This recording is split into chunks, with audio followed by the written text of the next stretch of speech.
Welcome to the Remedies video lecture series. This is lecture 3, and this lecture will discuss property damages, both personal and real. Let's begin. To begin with, throughout both personal and real property damages, you're going to see play out again the conflict between expectancy, that is, placing the victim in the position they would have been in had the tort not occurred, and proportionality. Again, not to punish the tortfeasor and not to provide a windfall to the victim. These two conflicts and balances work out between both real property and personal property damages, and you will see them throughout this discussion. Let's begin with personal property damages. Personal property damages are often categorized between whether the property has been destroyed, in which instance the plaintiff is awarded the fair market value before the destruction, less any residual value left in the personal property, or whether the property has been damaged. And in this instance, there are several ways in which jurisdictions have determined to award damages. Often it is the cost of repairs, but only if they are economically feasible, and it's determined if they're economically feasible in relation to either the fair market value before the damage, that is, if the cost of repairs are less than the fair market value before the damage, or if the cost of repairs are less than the difference in the fair market value before the tort and after the tort, plus any permanent diminution in value. If it is not determined to be economically feasible to repair the property, then quite often the plaintiff is awarded the difference in the fair market value before and after. In looking at personal property damages, there are a number of issues that come up throughout the cases and that you need to be aware of. The first issue is market value, and it deals with market value and really talking about what market, and we'll talk about that in a minute. Second issue is what if there is no market. Third, what if the value of the property in the market is fluctuating.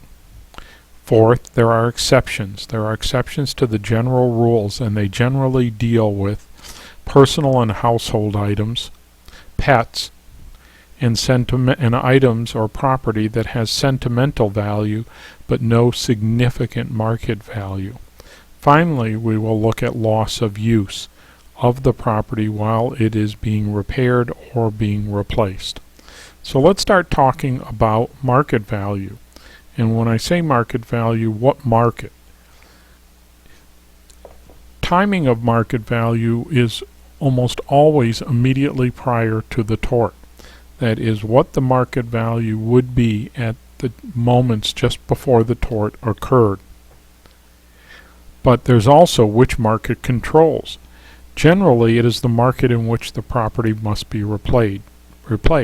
But by markets, do we mean the retail market? If you were to go into Target and have to replace the property, do we mean the wholesale market if you were buying in bulk? Do we mean replacing the property in Hawaii, Texas, California, Massachusetts, or Ohio? So you have to determine which market controls, and as it indicates here, generally the courts look to the market in which the property must be replaced. That is, even if the property was bought wholesale, which would mean that the property was originally obtained at a lower price, if the property now needs to be replaced in the retail market, generally because the plaintiff is not buying in the same quantity and therefore not subject to wholesale discounts, then courts will often apply the rule and permit the plaintiff to replace the property or to use the fair market value in the market in which they are going to replace this property. Let's look at some other issues. What if there is no market? Now, at one time this was often a more difficult issue to resolve, but today with Craigslist, with Amazon, with eBay, there are often markets for almost anything, and it's often easy to just go on Craigslist, to go on eBay, to go on Amazon and see what some item of personal property is selling for, and this would determine the market price. But again, if there is no market, then the plaintiff must come up with something to argue as to the measure of damages. Now let's take a look at some other indicia of value. We could rely on expert testimony, and this is often the case. You bring someone in who is an expert in that property and to talk about what it is valued at. You could look to see what other sellers are selling the property at, and this is where Craigslist, eBay, or Amazon would come into place. You can also look to what other buyers are willing to pay for this piece of property. If you have even a couple of buyers, this may help in a very small or limited market. But you do need to offer some indicia of value in order to determine what the value of the property is. Now, there are a number of ways to value property. We've been talking most recently about fair market value or market value in some ways to determine this. But as indicated, there are other values. There's a replacement value, what it would cost to replace the property if it was totally destroyed or destroyed in a limited way or needed to be repurchased. There's the actual value to the owner. Again, this is probably a very subjective value, but what the value of the property is to the owner. Finally, there's sentimental value, and this often comes into play with keepsakes. Pets often come into play here, or other objects that have a very personal and special value to the owner, but generally don't have any significant market or replacement value. Now, one of the other issues that comes up from time to time is this idea of a fluctuating market. We saw that in contract damages when trying to determine what the market value was of a article for sale or purchase. It comes up again in the issue of personal property, and most often comes up in the cases where the personal property has been converted. So let's take a look at how the courts from time to time have resolved the fluctuating market problem. Now, it often, as I said, comes up in the nature of property that is being held. It's usually held for speculation, and at some point or another the property is converted by a party. Okay, so we have a number of ways courts have tried to resolve this issue. So damages can be determined at the time of conversion is one way to do this, and we would look and see when the property was converted and what its value was at that time. The highest value between conversion and trial is another attempt to come up with this value, and this rewards the plaintiff in a way so that the plaintiff recovers what they would have gotten had they sold the property or disposed of the property at its highest value if it weren't converted. And now a third test is offered, the highest value within a reasonable time after the person learns of the conversion. The problem that often occurs in conversion cases is that the moment of conversion, the plaintiff does not realize that the property has been converted. Often, though, at times the plaintiff may realize it, and therefore, if the property is being held for speculation, stocks, bonds, gold, jewelry, diamonds, commodities, all of these would be things that would be held for speculation and are being held for a time when they would rise in value and then would be sold.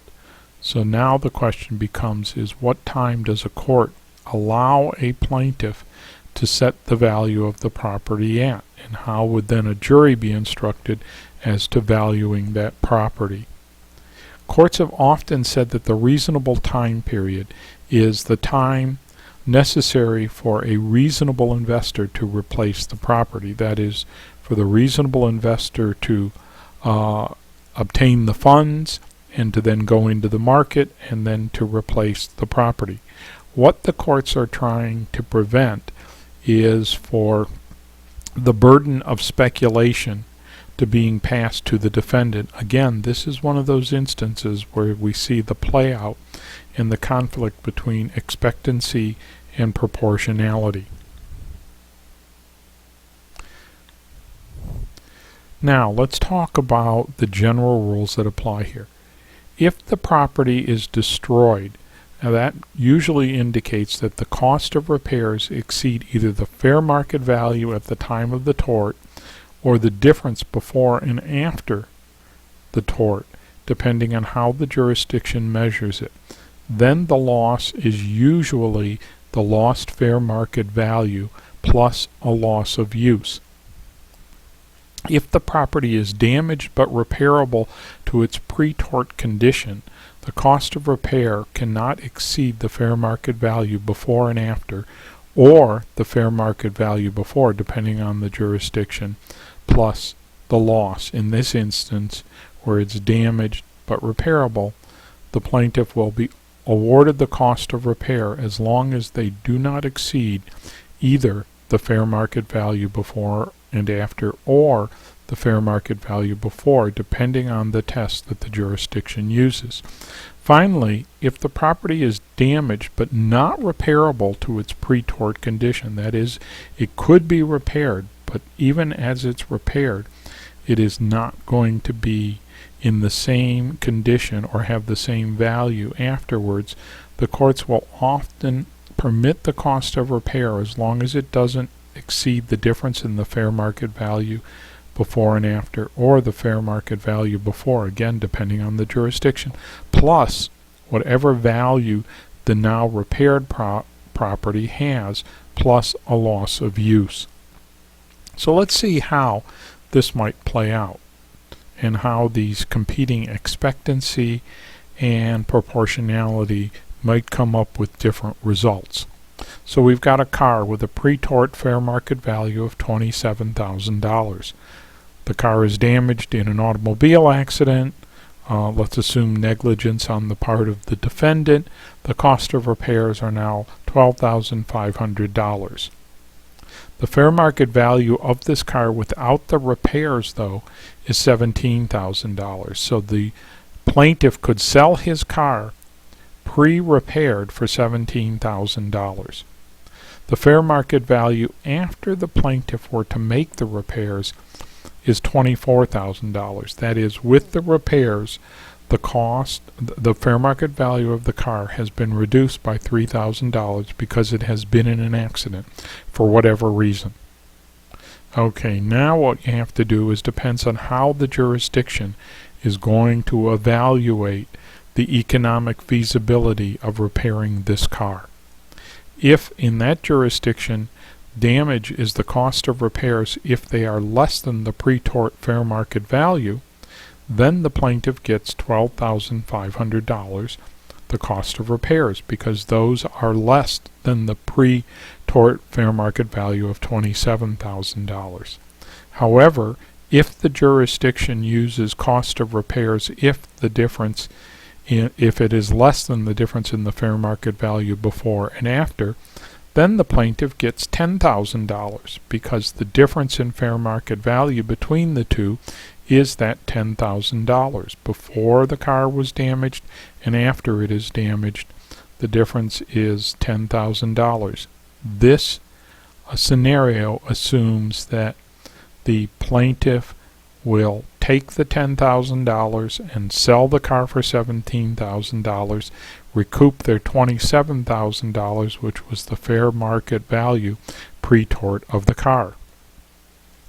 If the repairs of the car, if after the car is repaired, the car is worth $24,000, that it has lost $3,000 in as a result of the tort, even after it is repaired, the following question is, should the plaintiff get this difference? In essence, should the defendant be required to repair the car at $12,500 plus make up for the loss in value to the car of $3,000. That is, should the plaintiff be awarded $15,500, or with the middle ground solution here, be awarded $10,000. But this is glaringly playing out the example of the conflict between expectancy damages and proportionality. Let's go on and finish up and talk for a few minutes about real property damages. First of all, with real property damages, we need to define the nature of the property involved in the injury. What has been damaged by the tort? Whether it's land, whether it's structures, whether plants and crops, whether minerals. These are various types of property that are all considered real property. And we need to define the type of injury, whether it's permanent, that is, the cause of the injury is fixed and the property will always remain subject to the injury. The damage is not remediable. That is considered to be a permanent injury to real property. Or it is temporary. The cause of the injury can be abated and the damage can be remediated. And again, these two different distinctions most often come into play with land, when land is involved. Now, how do we offer up damages when land is involved, as I indicated? If it's permanent, the courts almost always award the difference in the fair market value before and after the injury. Unlike personal property, real property, even if it has been damaged, even if the damage is permanent, so that the property will no longer be used for growing corn, for crops, for planting trees, for mining, there are often numerous other uses for real property, for land, and it does not often or rarely does it lose all value. So the courts will take the fair market value before and after the injury. If it is temporary, then the courts generally will award the reasonable cost of repairing the property plus the value of the use of the property or diminution in the rental value, plus special damages to crops and improvements. And we see this playing out in the first real property case in your book. Now, if the damage is to structure, the rules become slightly different. Normally, it is the cost of repair, but not to exceed the diminution in the fair market value or the fair market value at the time of injury. Very much like the rules for personal property, where the jurisdictions were split as to whether the cost of repairs could not exceed the diminution in value, that is, the difference in fair market value before and after the injury, or the fair market value immediately before the injury. So this is often the normal measure for damages to structures. However, with structures, courts have been more flexible in determining when to award cost of repairs, and this is because of the nature of structures. Structures do not or have other indicia of value to the plaintiff. It could be one's residence that they're very attached to and would want to rebuild, or for the example in your book where the Archdiocese of New Orleans had a very special reason for wanting to replace the apartments that were destroyed in the fire. In this instance, courts will often award the cost of repair, again, unless it's disproportionate to the diminution in value. But here's where it's different. Unless there is a reason personal to the owner for restoring, that is, it's my house, I've always lived here, I definitely want to rebuild this house, and do not just want the difference in fair market value between the two. Or there is reason to believe that the owner will in fact make the repairs.